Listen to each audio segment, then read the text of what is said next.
Okay, here, Take that, Tom. Wave like that, and I'll look at you. All right, so Okay. Here's a follow-up to that 1-minute discussion. Sure. It's a simple question. Sure. Should we fund a Manhattan-like project that develops a nuclear bomb to deal with global energy and alternative energy, or should we fund 100,000 garages across America, the kind of industry and innovation that developed Silicon Valley? I think pure research and development investment on the part of the United States government is certainly appropriate. I think once it gets into productive stages that we ought to obviously turn it over to the private sector. By the way, my friends, I know you grow a little weary of this back and forth. It was an energy bill on the floor of the Senate, loaded down with goodies, billions for the oil companies, and it was sponsored by Bush and Cheney. You know who voted for it? You might never know. That one. You know who voted against it? Me. I have fought time after time against these pork barrel, these bills that come to the floor, and they have all kinds of goodies and all kinds of things in them for everybody, and they buy off the votes. I vote against them, my friends. I vote against them. But the point is also, on oil drilling offshore now is vital so that we can bridge the gap.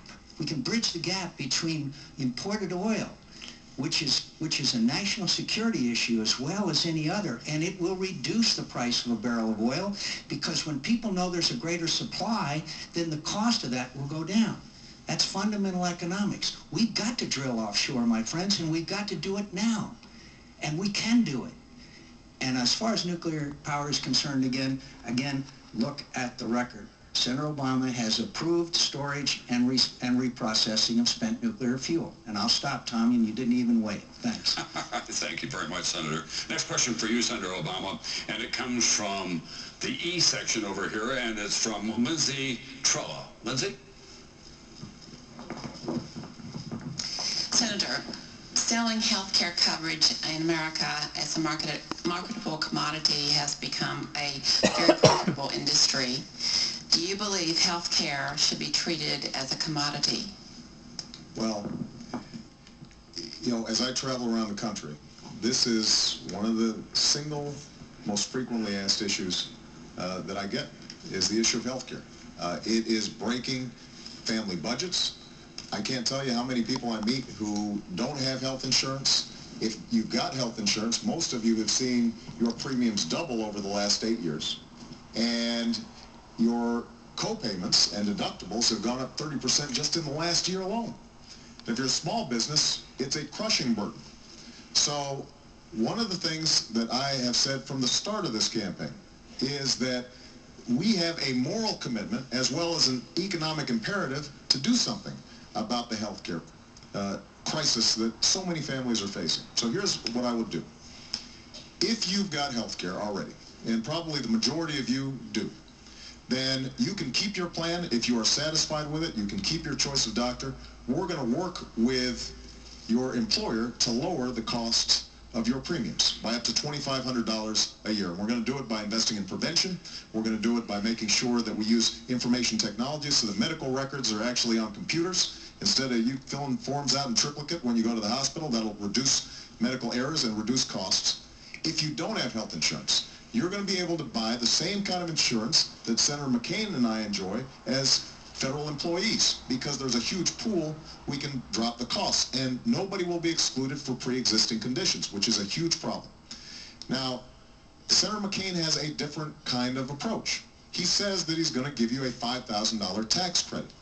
What he doesn't tell you is that he is going to tax your employer-based health care benefits for the first time ever. So what one hand giveth, the other hand taketh away.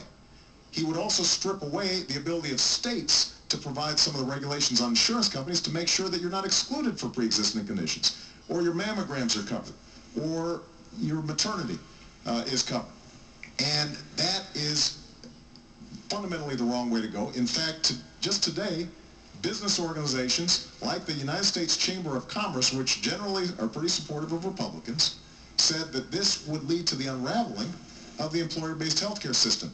That, I don't think, is the kind of change that we need. We've got to have somebody who's fighting for patients and making sure that you get decent, affordable health care, and that's something that I'm committed to doing as president. Senator McCain?